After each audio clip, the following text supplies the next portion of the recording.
The myth is that technology is unbiased. But today's guest says the truth is more complex and explains how bias and discrimination creep into the algorithms that shape the modern world. She's Meredith Broussard this week on Story in the Public Square.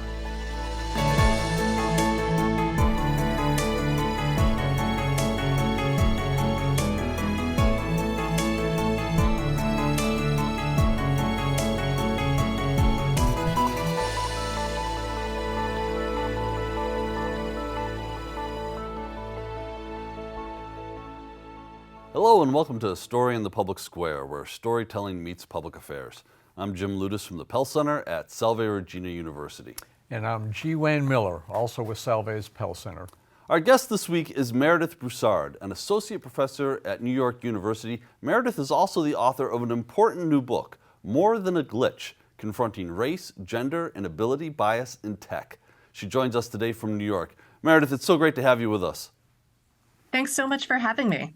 Well, the book is really terrific, and I learned a lot reading it. We're going to talk about that, but I thought as sort of a primer, we should start talking about artificial intelligence as a technology itself. So for those in our audience who might not know what AI is, could you give us that sort of 30,000-foot crash course? Absolutely. We all talk a lot about artificial intelligence nowadays, but when it comes right down to it, there's a little bit of confusion about what it actually is. So the easiest way to think about it is that artificial intelligence is just math. It's very complicated, beautiful math. It's computational statistics on steroids, right? So one of the problems is we kind of tend to think about Hollywood images of AI as the first thing that springs to mind. We all think about the Terminator or Star Wars or Star Trek or any of the other really fun Hollywood things. And those are so great to talk about. But the reality of AI is that it's just math. It is not beyond anybody's understanding, and it is also not going to take over anytime soon. So I think that's probably the popular conception, right? Is that Terminator is going to come back and time travel, and because the machines have taken over. But when we think about the way AI is actually being used today, what is that? How is it being used? Well, people talk about AI as if it's this new magnificent thing that is going to replace people. And I would really love for our conversation collectively to shift onto the practical realities of artificial intelligence and the actual harms that are being suffered by people at the hands of AI nowadays. So take, for example, a recent investigation by the Markup, which I wrote about in the book. And the Markup looked into mortgage approval algorithms. And what they found was that automated mortgage approval algorithms were 40 to 80% more likely to deny borrowers of color as opposed to their white counterparts.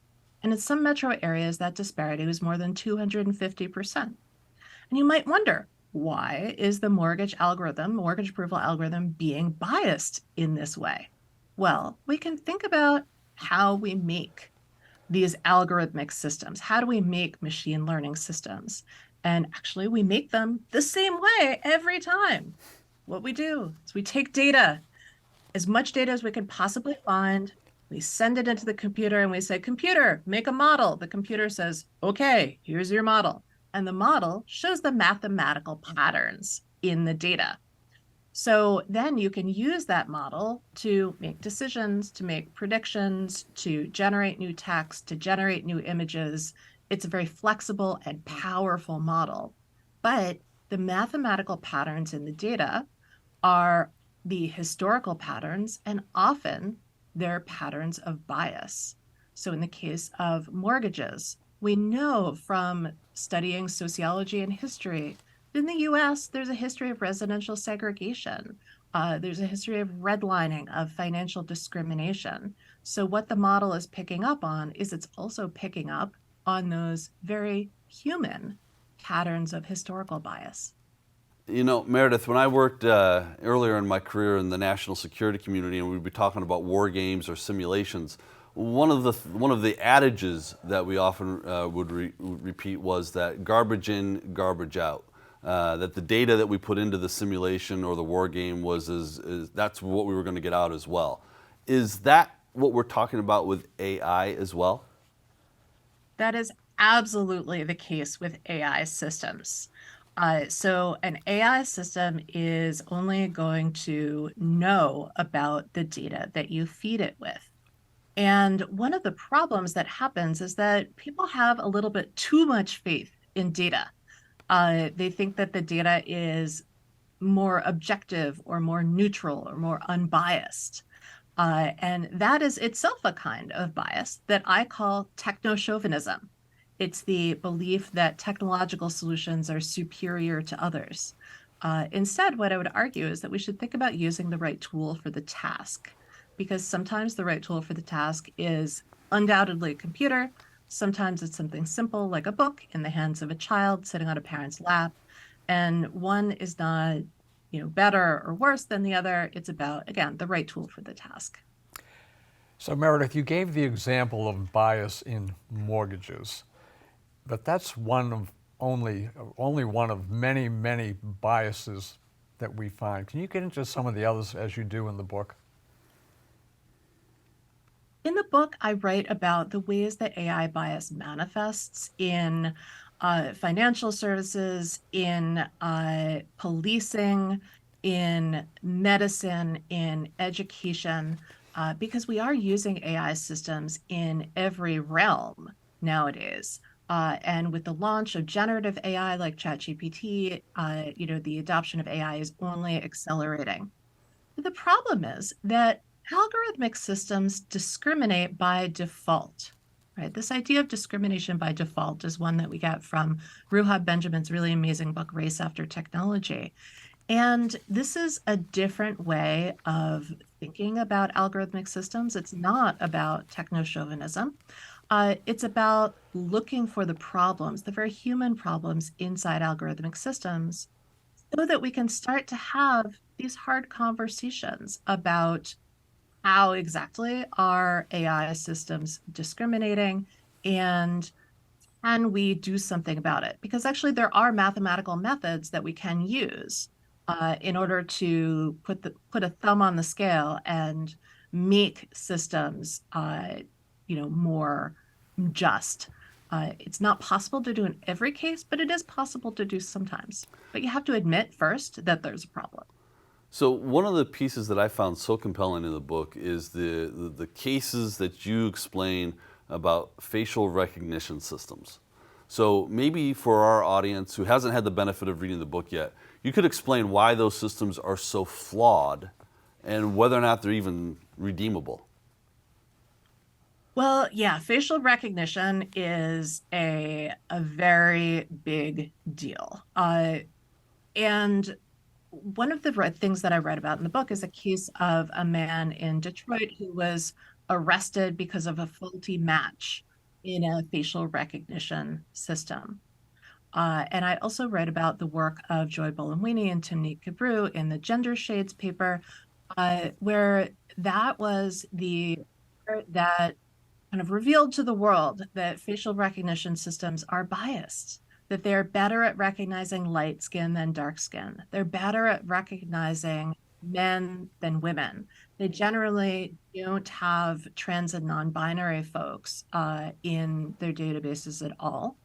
And when you look at the intersectional accuracy of these systems, they're best of all at recognizing men with light skin. They're worst of all at recognizing women with dark skin. Mm. So let's think about using this AI, this kind of AI, in a particular context, right? Because it's not really about, is AI good or bad? It's about how effective is AI in a particular context. And in the context of policing, what happens is that facial recognition is disproportionately weaponized against communities of color, against poor communities, against communities who are already over-policed, over-surveilled. So really, the solution is not to make the facial recognition better for, say, people with darker skin, the correct solution is not to use facial recognition in policing at all. As I read that particular case, which was infuriating, part of what struck me, though, was that law enforcement in that particular case relied simply on what the machine had said the match was. It didn't seem like they had actually done the investigation, but they still detained this gentleman for several hours, even after they knew that he was not the person in the photograph. So is there? So I understand what you're saying about the bias in the system, but it's also part of the message: don't take what the machine says as the word of God. Yeah, I mean it's a techno-chauvinist belief that what comes out of the computer is always true, right? So what happens inside organizations is that people will invest a lot of money in a computer system, and then there are all these people whose jobs depend on using the computer system because they've been told you have to use the computer system. And so if they don't use the computer system, then it takes away from, the validity of their job. They feel like they have to use it, and they feel like they have to have faith in, in what the computer says. I would much rather that people understand more about algorithms and feel empowered to say, hey, this computational decision is unfair or unjust or just plain wrong. Right. But think about what happens when, something goes wrong on your phone or something goes wrong on your computer.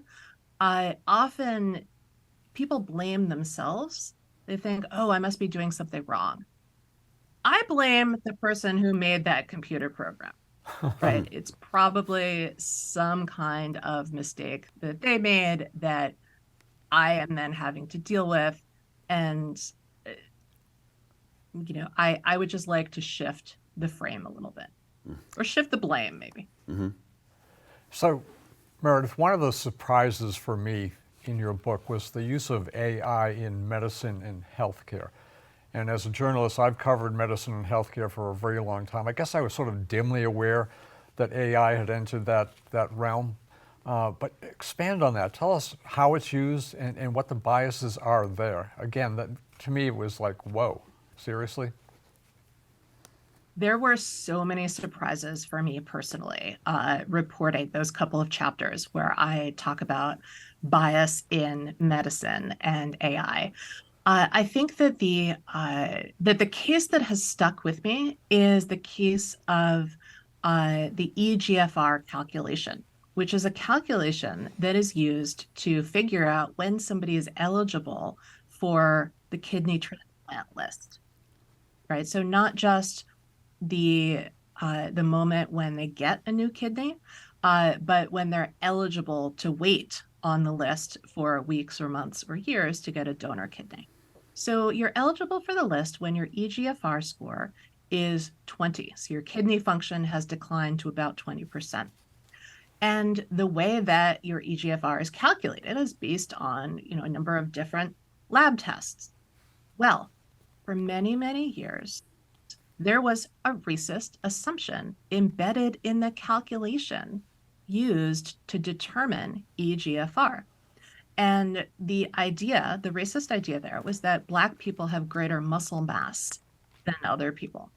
And so because Black people were thought to have greater muscle mass, they were given an additional multiplier, meaning that Black patients had to be sicker in order to qualify for the kidney transplant list.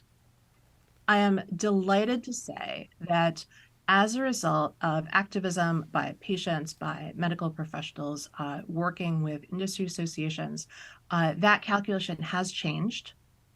It actually changed while I was writing the book, thank goodness.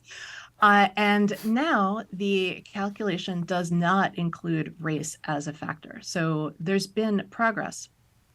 But it's a really good example of why we need to examine the underlying medical systems before we start implementing them in AI systems, in algorithmic systems, because the way that a data scientist would come into this situation and try and build something that predicts When somebody is going to need to be on the kidney donor list, or predict where where there's going to be a need for donor kidneys, is the data scientist would come in and ask, okay, what is the algorithm that you use? What is the calculation you use for figuring out when somebody is eligible? And then they would just plug that in, right?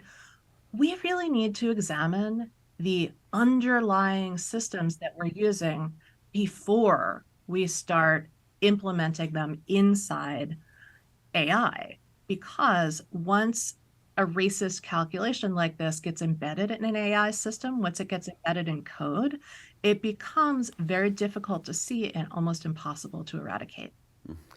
So you gave the great example of kidney transplantation, and of course that's hardly the only place, the only part of medicine where bias exists.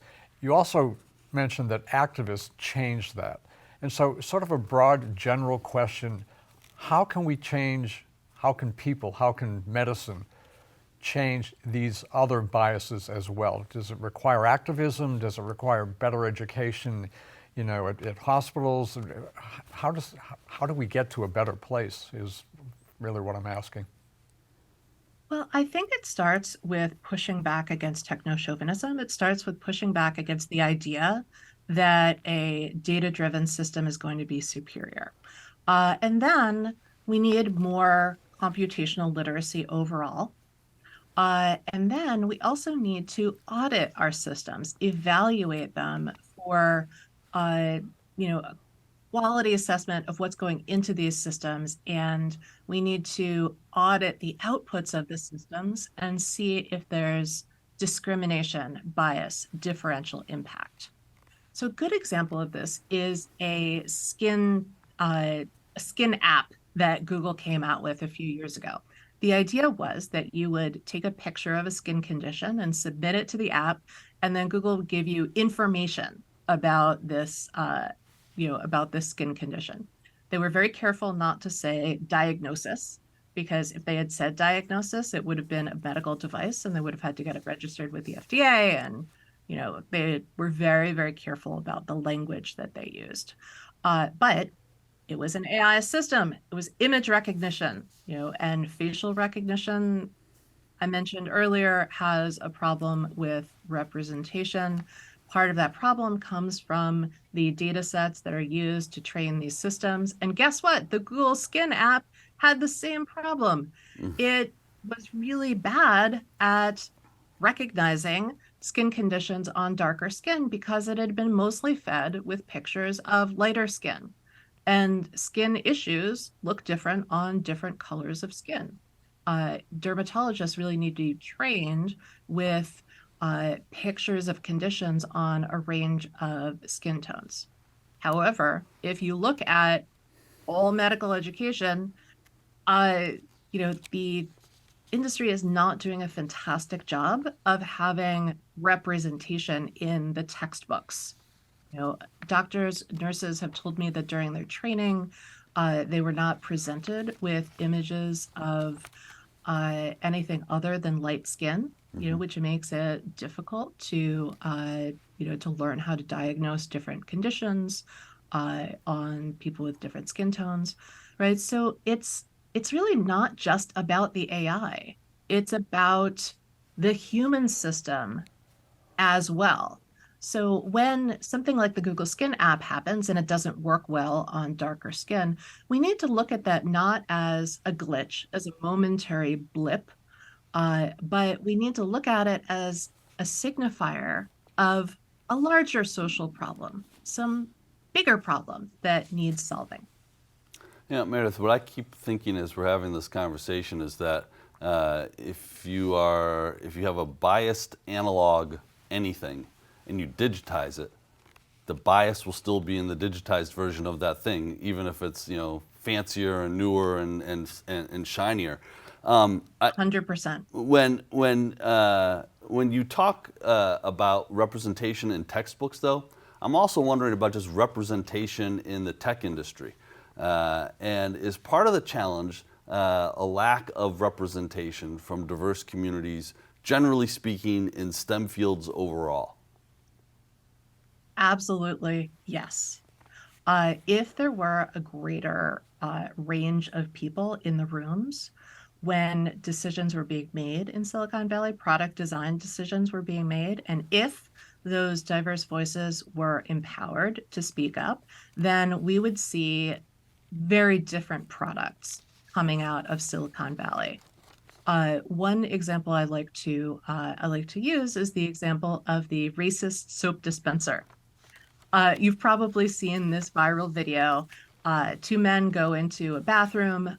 One has light skin, one has dark skin. The man with light skin puts his hand under the soap dispenser, soap comes out. The man with dark skin puts his hand in the soap dispenser, and there's no soap. You might think, hey, maybe it just broke. That happens. But then the man with dark skin goes and gets a white paper towel, puts it under the soap dispenser, and the soap comes. So the soap dispenser is racist. I don't think that the creators intended to make a racist soap dispenser. Like that doesn't compute for me. I think probably what happened is they were a group of people with light skin. They tested it on themselves and on their friends and family and said, oh, works for us, must work for everybody. Right? So it's a kind of unconscious bias. We all have unconscious bias. We're all working every day to become better people, but we're not there yet. We're not perfect. And so what happens is we embed our own unconscious biases in the technology that we create.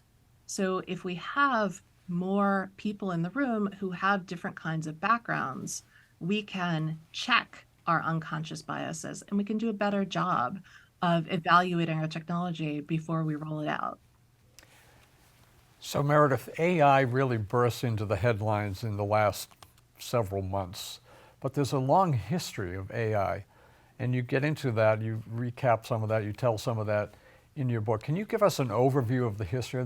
It's a long history. This didn't just happen with chatbot and some people who came up with a new version of AI. Give us the history if you can, please. Yeah, I've been studying and building AI for a very long time. And one of the terrific things for me about the cultural conversation right now is that, now I can say, oh, I do AI at a cocktail party and people actually want to talk to me instead of That's funny. So artificial intelligence actually started in 1956 at a meeting at the Dartmouth Math Department. It was a meeting of about 10 men trained in mathematics and mostly at Ivy League institutions, and they got together and decided they were going to have a new field of study, and they were going to call it artificial intelligence. We had earlier fields of study called cybernetics, which was about how people and machines work together. But the folks at the Dartmouth Math Department meeting had beef with the cybernetics folks, so they said, "All right, we want a different name," which I find kind of charming. That there was this entire scientific field that started as as beef. So they, which as is pretty common, they decided what are the central questions of this new field, and they decided that a computer would be intelligent if it could beat a human being at chess. Right? This was an unsolved problem. Why did they think this? Because they all really liked chess and they were smart, and they thought, well, smart people like chess. And so if we can get the computer to be good at chess, the computer will be artificially intelligent. Yeah, Meredith, we've got a little bit less than a minute to go here. I'm curious, though, if you could, there have been some reports in the news about some insiders in tech companies leaving because they were concerned about how the direction that AI was moving in. There was discussion of whether or not the AIs were becoming, I think the term was spooky, like they were actually alive and had actual intelligence, not just a big data crunching capability. Can you speak to that? Is there anything in the development of this field that you've been concerned about and are worried about from that perspective, beyond the bias that you're talking about in the book? So I look at kind of the coverage that's out there with a kind of different perspective. There was a story in the Times where reporter Kevin Roose had an interaction with an AI where it encouraged him to leave his wife for the AI, and talked about wanting to become sentient and wanting to burst out of the computer. And yeah, a lot of people read that story and said, "Oh, it seems really spooky." I read that story differently. Uh, I read the story and I thought, oh, this is about the training data, right? So ChatGPT, Bard, all the other generative AIs, they're trained on large data sets. And one of them is a data set called the Common Crawl. And the Common Crawl data set is made by some people who made what are called web crawlers or spiders. They crawl around the web and they collect web pages. Well, you know what there's a lot of fan fiction about on the web? There is an awful lot of online fiction about computers that want to become sentient. Oh. And generative AI is also trained on chat logs. Guess what? There's a lot of people who cheat or who, text each other like, "Oh, I want you to leave your partner for me."